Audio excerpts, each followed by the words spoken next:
Students দেখো, from এবং two দুইটাই প্রিপোজিশন। একটা বিষয় একটু ভালোভাবে মাথায় রাখার চেষ্টা করবা সারা জীবনের জন্য।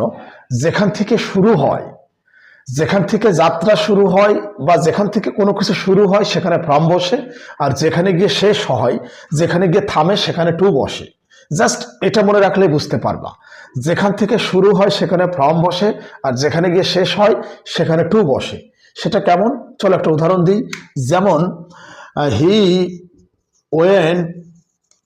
ওয়েন্ট, সে গিয়েছিল from his office, office to his friends,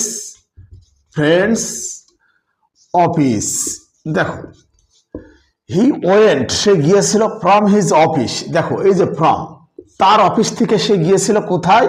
to his friends office, তার বন্ধুর অফিসে গিয়েছিল। মানে তার অফিস থেকে শুরু হয়েছে এবং শেষ হয়েছে কোথায়? তার বন্ধুর অফিসে গিয়ে।